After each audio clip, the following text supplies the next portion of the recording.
Hi guys, welcome back to another video, or your first video here. I don't know. Welcome if you're new here. Welcome either way. Now, I know in a couple of videos ago I said that I was very excited to have my bookshelves be the backdrop to my videos for the foreseeable future, but I am under quite the predicament at the moment because the bed frame that I ordered in August finally came. So I was like, right, finally I can stop sleeping on just my mattress on the floor. And they put the wrong packet of the nuts and bolts and things into the box. So I have got a half completed bed frame in my room. My mattress is up against the wall. It's just all a huge mess and I can't finish it. So I thought I'd film down here where there's a bit of space for me to sit down and film. So after that rambly intro, this is going to be my February 2022 reading wrap up. I had a pretty good reading month. If I sort of was to graph out what I read, I would have what mathematicians call a bimodal distribution. So I had a lot of DNFs / 1-star reads, but I also had a lot of 4 and 5-star reads and not much in the middle. So I shall go through my DNFs first. So first of all, I have Goong the Royal Palace. This I went into a little bit in my unhaul video, but basically it's set in a futuristic or present day Korea if Korea had taken on the sort of format of the royal family that is present in a lot of Western countries. And I think the art style, when it was done more traditionally, was done very well, but I found that the sort of artistic style of warping the characters' faces to convey extreme emotion was done far too much to be actually to actually be really that funny. So I was just like, no, I'm gonna give up on this. In a similar vein, I have Narration of Love at 17. This one I went into with a bit of a negative mindset because I thought when I bought it that it was going to be gay, and it wasn't, so I was disappointed by that. I found the main character a bit of a not very nice person. She was sort of feeling very entitled to people's feelings, and this one is more about a girl who suddenly ends up being cast as a lead in her school play, but I didn't make it more than about a chapter into this, so I just thought it was okay, yeah. Another comic I DNF'd this month was Innocent W. I really liked the art style of this one, however I found that a lot of the violence was very gratuitous. It just put the focus on very, very weird things.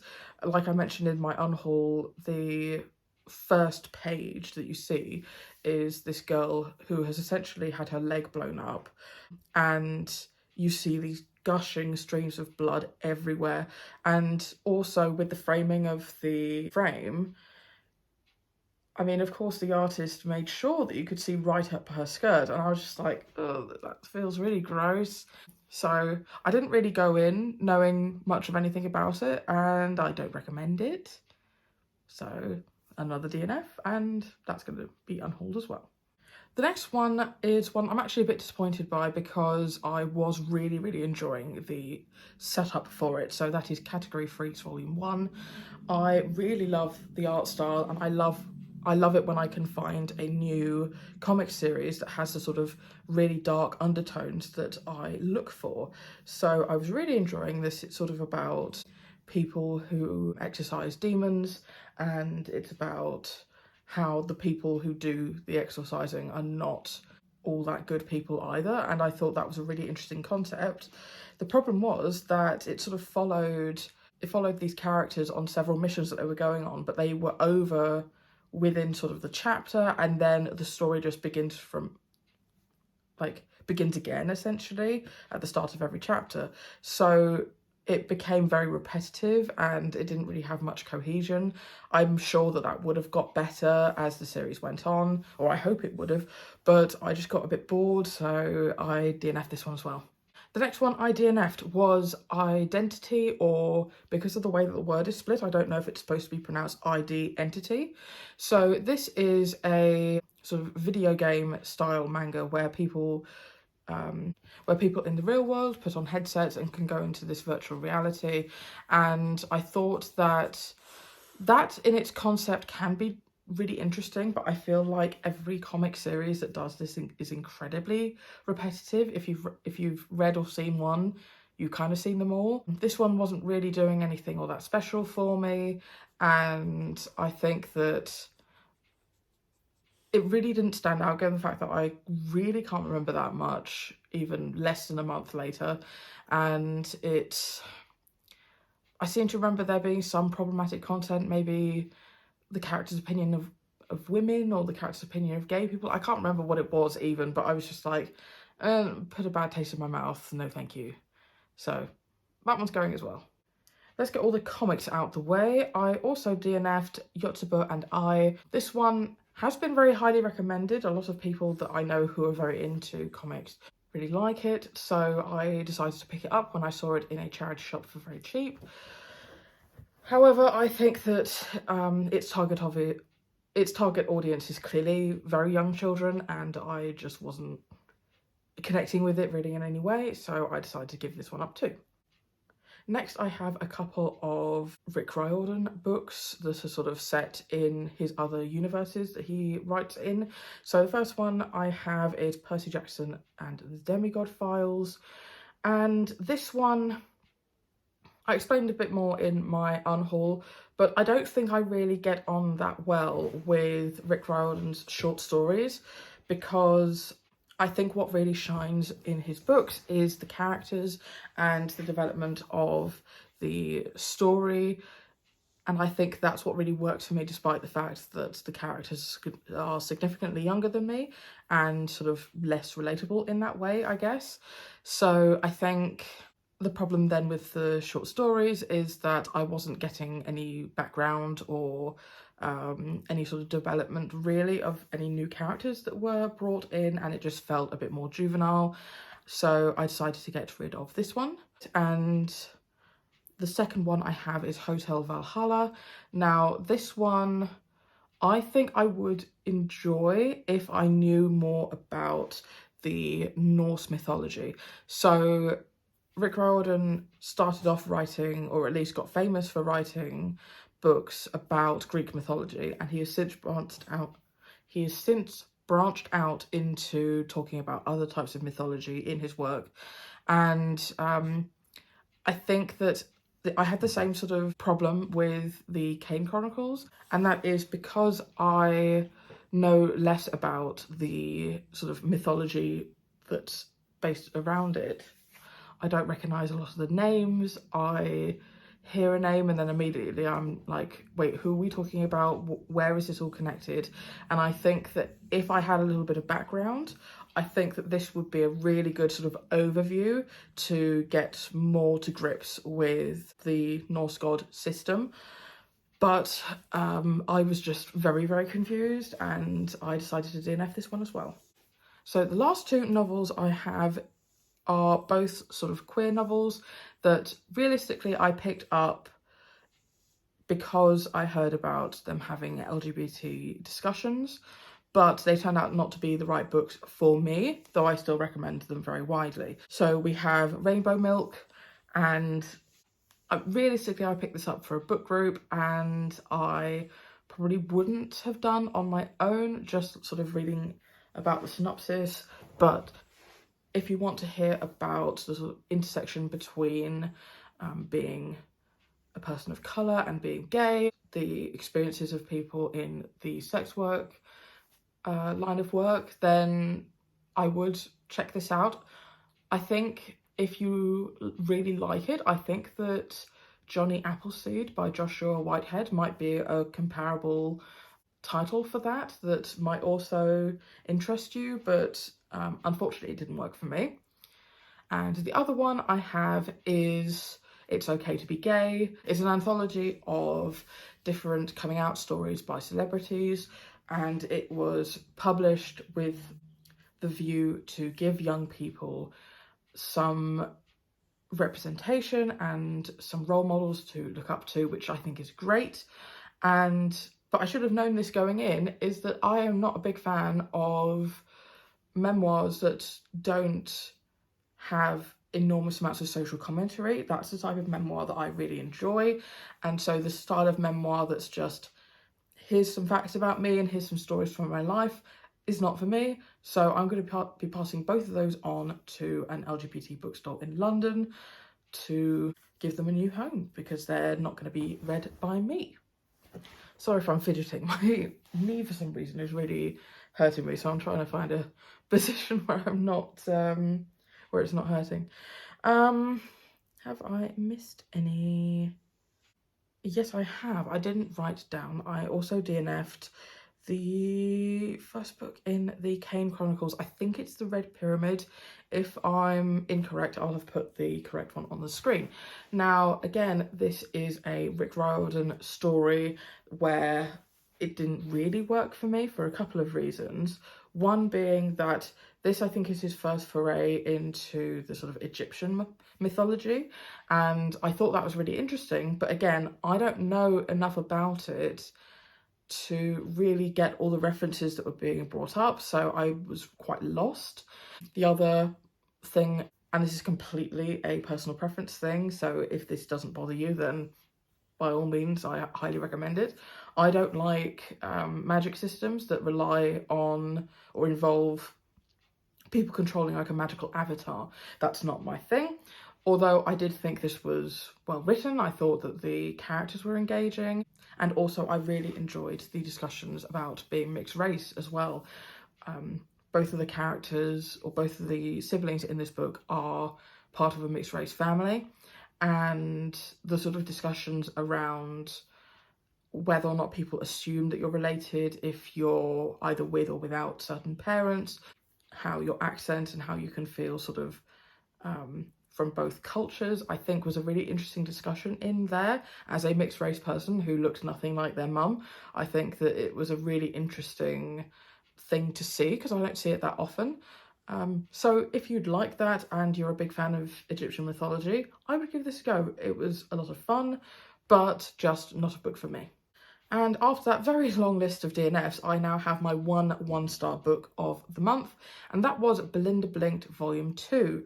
So these books are categorically terrible, but I really do enjoy listening to the podcast My Dad Wrote a Porno, where Jamie's dad wrote this porno, and he reads it with a couple of his friends over the course of a podcast. So I really enjoyed it. There was one scene in the middle of this that, honestly, I had to talk to my friend, and I was like, I don't care if this spoils anything. Does this plot line continue further? Because if it does, I am giving up here. Like, I'm enjoying it, but that was so revolting and grotesque. I was just like, no. Like, I am not generally a squeamish person, but that scene was the most repugnant thing that I have ever read or listened to like ever, and it nearly made me give up on the podcast and the book. So what can I say without spoiling it? Anyway, for people who have read it, the zombie penis reference is what I'm talking about. That was the most disgusting thing I've ever read, but I must say that the writing in this book was a marked improvement on the last one. It was slightly longer. I mean, it wasn't very good, but it was slightly longer. There was actually a plot twist. There was actually a moment where we had a cliffhanger at the end of a chapter. Like, I think that there were certain things that were managed to be pulled off in this book that weren't in the last book at all. So yes, this book is terrible, but yes, I'm going to continue listening to the podcast. So this. And I also have one 3-star this month. So this is another, again, Rick Riordan book, but I did finish this one. And it's Demigods and Magicians, and it follows Percy, Jackson, and a couple of characters from that series. And it follows the siblings from the Kane Chronicles. And it sort of is a mashup of both of those series. And it's about 3 short stories, I think, set in like their combined worlds, and I thought this was fine. Like, it was okay because of the nature of being a short story. It was very fast, very little development, and it was very difficult to sort of get a real sense of the connection that these characters had to each other. I think that I would have really enjoyed it if the story had been fleshed out into a full book with a crossover with these characters. So not really my thing, but I'm happy I read it. And now we are on to my list of 4 and 5 stars. Like I said, I did have a lot of DNFs in the month, but I also had a lot of books that I really, really loved. So let's get into that. The first one being Harley Quinn Volume 3. So Harley Quinn is pretty much my favourite character to follow within the DC universe. I really enjoy where her story has gone after, in the canon of the comics, after she's dumped the Joker and she's sort of moved on with her life. So I really enjoyed these. I love the hijinks that she gets up to. She's such a resourceful and smart character, and I love the fact that she really goes after what she wants. And yeah, I really like the sort of anti-hero style of character development that she's getting. So, oh, and also the fact that she has such a healthy, wonderful relationship in these comics with Poison Ivy is just great. So the next 4-star I have is Noughts and Crosses by Mallory Blackman. So you might have seen in my unhaul that I did unhaul another volume in this series, but I do highly recommend this book. I was really blown away by its discussion on racism. So essentially it follows, I was about to say Harley Quinn, we're done talking about that book.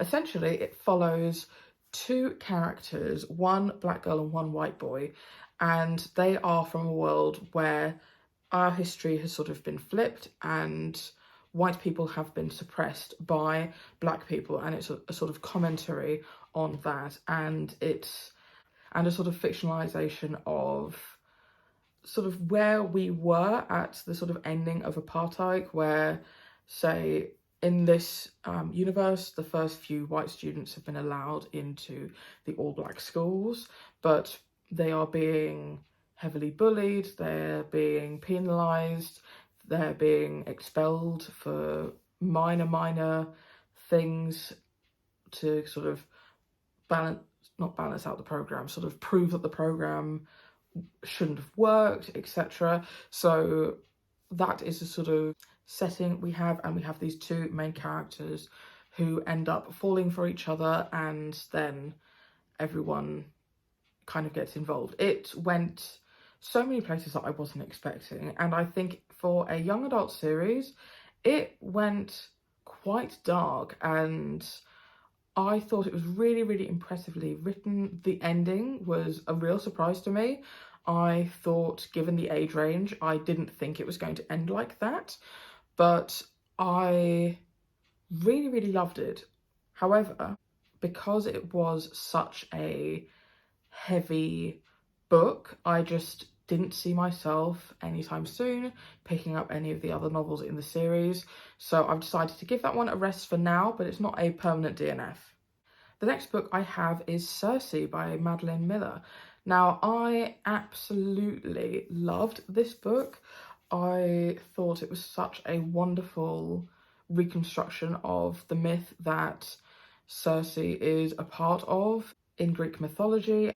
I loved her as a character. I loved the discussions that this book had, and because it's written from the perspective of someone who is a Titan's daughter, I think that it had that balance of having the way that she thought being realistic to her position. So obviously no one knows what it's like to be in the head of a Titan, but actually being in the head of someone who does effectively live forever, who does have immense power over humanity, or at least is more powerful than a human. She doesn't have a lot of power over humanity itself.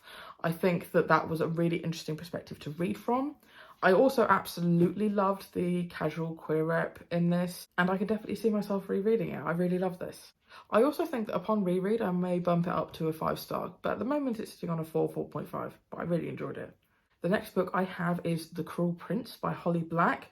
This one, again, I really enjoyed. I loved the sort of darker style of this. So yeah, I love discussions and descriptions of Fae in stories where they're the sort of dark characters and sort of play tricks on humans and are, as the title says, cruel. So I really enjoyed this. I thought that having the main character be someone who is human in this sort of magical world and not being in the mindset of just, oh, look at all these terrible things that are being done and I want out.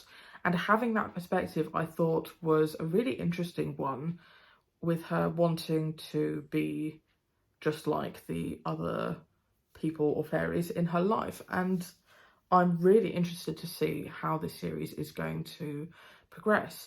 There are certain things that I honestly didn't see coming, although I think if I'd read this over a longer period of time, I probably would have done certain reveals that happened. And I also thought there was the right amount of balanced violence and sort of more political intrigue, and also a lot of character depth. I loved the really complex sibling relationship we had in here. I also loved the discussions about how you feel about blood relatives and people who raised you, when you also take into account when those people do bad things. And I think that there was such an interesting discussion with that, especially with her relationship with her adoptive father. I also loved the casual queer rep again, with her sister being bi and in a relationship with a woman. And I just loved that relationship. I thought that it was so sweet.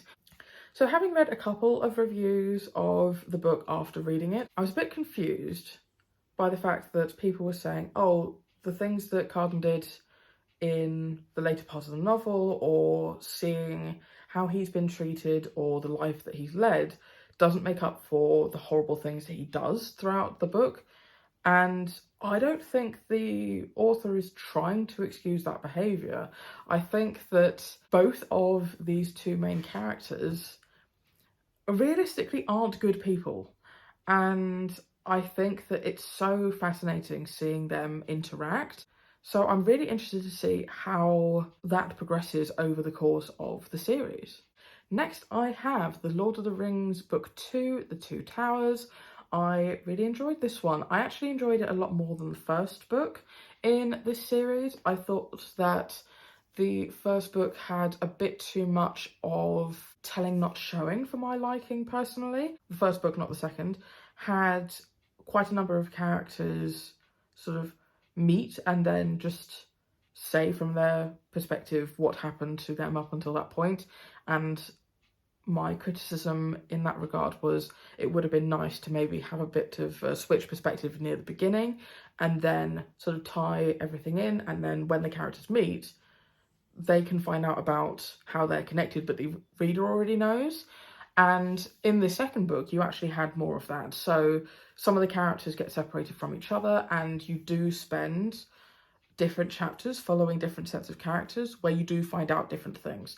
So I really enjoyed that.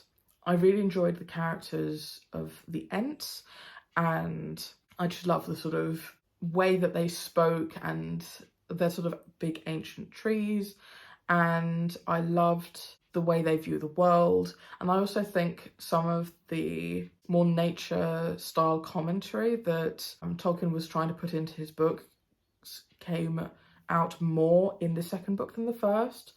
And I really enjoyed it, and I am excited to be finishing out the trilogy and finally actually knowing the full plot of The Lord of the Rings, because I've never read the series to completion. The next book I have is a play, which I really enjoyed, and it is called Beckeye by Euripides. When I originally hauled this, I thought that the author and the title were the other way around, so excuse me if I got that wrong when I first hauled it. But this is essentially a Greek tragedy, or comedy, depending on the way you look at it, mostly centering around the god Dionysus, who was the Greek god of wine, partying, theatre, but also of madness. So I think that it was such a interesting juxtaposition of those two things, both in the character of Dionysus, but also in the themes of the story. And I just really enjoyed how messy it was as well. The plot essentially is a character pisses off Dionysus. Dionysus comes down in a shape-shifting form and just messes with the main characters. And I'm sure that this sort of story would have been a sort of don't mess with the gods sort of message when it first got released. But I loved the messiness. I thought that it was a absolute batshit crazy story, but I really enjoyed myself. The only thing that I would say I didn't really like about it was the fact that because of when it was written and when it would have been put on, a lot of the action happens off stage and then the characters tell you about it while on stage after the fact. And I've noticed this in quite a number of sort of older plays where people wouldn't have had very elaborate sets. For example, I've read a very old Chinese play. I don't think it's from the same era, but it's what's it called? The Injustice of Do. So that again had a lot of the action happening off stage and sort of the characters telling you either what has just happened or what is currently happening to them. So I think that it would be really interesting for this play to have an adaptation where you did see the action actually happen on stage and not just be told to you after the fact. So I did enjoy this one, but not my favourite play. So next we have the final book in the Miss Peregrine's Home for Peculiar Children trilogy. I don't intend to finish off the sort of second trilogy. I'm happy with how the series ended and I'm happy with knowing what I know about the plotline. And I thought this was a really good and solid conclusion for this tale. I think that it had a very different vibe to the other two books because you are following less characters. I'm not going to be able to tell you anything really about the plot, so I'll just synopsize the first one. So Miss Peregrine's Home for Peculiar Children centres around a boy called Jacob, whose grandfather dies right at the beginning of the novel. He was really close with his grandfather and is really struggling with the loss of him, but also thinks that he is seeing things and sort of going mad, and he goes back to a place that was very special to his grandfather and to the stories that his grandfather used to tell him. And while there, he meets some children with peculiar abilities and gets sort of swept up in their world. I really, really loved how everything came together at the end. I think the very end just went absolutely crazy, so I think it was a lot, I think is just how I'm going to describe this. And there were several lines where I was listening to the audiobook while working, and I was fully laughing out loud just in the office and people looking at me weird. How could I reference it without giving anything away for the first two books, or for this one, that matter? The dog on the boat looking at fish, that was the most hilarious thing. I honestly just like burst out laughing at that line. I thought it was so funny. I thought it was such a good representation of a dog. I don't feel like I'm explaining it very well, but I really enjoyed the ending of this series. I think I've got some of these series down as either 4 or 5 stars, but I think all of them for me were about at the 4.5 level. Really enjoyable reads. I probably will reread them at some point, and yeah, I highly recommend. We're nearly done, I promise. Oh god, I've nearly been filming for 40 minutes. Ooh, I hope I can knock it down in editing. So, the second to last book and my last 4-star of the month was Death on the Nile by Agatha Christie. I decided to read this one because I was buddy reading it with a friend and we then had a discussion about it over Zoom, and she was going to go see the movie very soon, so we decided to read it together and then talk about it, and so she could tell me more about the choices that were made in the movie, just because I don't think I'm going to go see it, so. But I really, really enjoyed this one. I think that there was a very long setup before the mystery really began. Probably about half the book is sort of setting up the characters and the situations before you actually start with the mystery. So I did really enjoy that aspect, but it did leave me sort of thinking, what are we trying to solve here for quite a while? But then once mysteries start getting unwrapped, there's so many things going on. I love the fact that you had such a big cast of characters, because I think it was really difficult to guess who was the culprit. I think because I read it all in one day pretty much, I was just really enjoying myself. I was crafting. I think that had I had a little bit more time to think about it, I think I would have gotten closer to who I thought it was. I won't tell you who actually did it, obviously, because it's a murder mystery. But I love Agatha Christie's style of mysteries where it's not a gory, high-action thriller, it's a cozy mystery. And that's one of the bigger reasons why I don't tend to like the adaptations, is because the filmmakers think that in order to keep up with current demand for what's currently coming out in the mystery thriller category, is they think they need to turn Agatha Christie's work into high action, high drama thrillers. And someone's not going into Agatha Christie looking for that. So I don't like that shift in tone. It's my biggest gripe I had with, what was that miniseries I started watching? The ABC Murders. That one I really, really didn't like what they did with that story. I thought, the colour palette of the whole thing was just so drab and dreary. The character of Poirot was so changed, and I don't know why, but the producer or director or whoever was sort of setting the shots clearly got off to sinks. So there was so many shots of sinks. I don't know why. Anyway, I'm not talking about ABC Murders. I'm talking about the Death on the Nile. This really reminded me of a quote. I can't remember where I read this quote, but it's about how there were so many mystery threads in your hand and they were trying to sort of tie them all together, where not all of them needed to be together. And I think that was a really interesting thing. There were so many things going on in the story where, until you started noticing the clues or until they were pointed out to you by Poirot, it was very confusing where everything fit in with each other.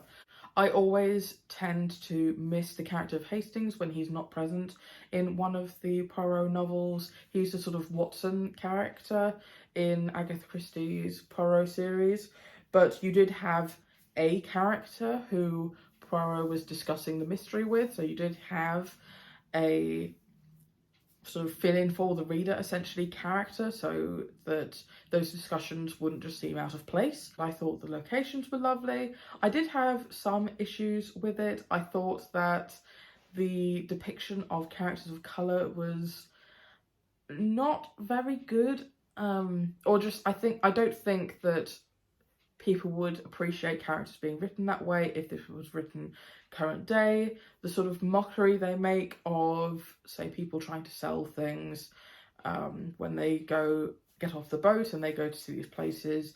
And also you had a maid character who everyone immediately assumes is a bad person because they're a maid and they're a person of colour. So that wasn't particularly great to read, but it didn't detract too much from the main plot. But this was a lot of fun, and I can see myself rereading it in the future. Not my favourite Agatha Christie. I think that still stands as Murder at End House, but I did really enjoy it. So now on to my only 5-star of the month, but I absolutely loved this. So this is a play called Immaculate. So I was a little bit nervous going in when I saw how many religious style references there was on the back. I'm not religious personally. I didn't know what stance this play would take, but given the person who recommended it, I shouldn't have had any worries. This was absolutely hilarious. I'd love to put this play on. The plot line centres around essentially a woman who finds out that she is pregnant, and there are several people in her life who just arrive at her flat and assume or tell her that either they are the father of her baby or that they know who the father of the baby is, but she has not had sex and therefore she can't understand why she is pregnant. And two of the people who are trying to take claim of this child are God and the devil. So it was such an interesting look and commentary on religion in modern times.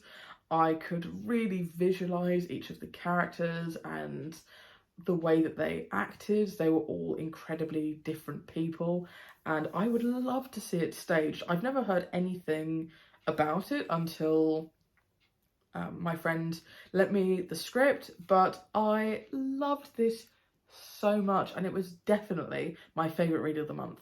And so there you have it. I've been filming now for 45 minutes, so I hope I can cut this video down and it wasn't too long and boring. But thank you guys so much for watching. I'd love to hear about a book that you have read recently, and I will see you in my next video. Bye.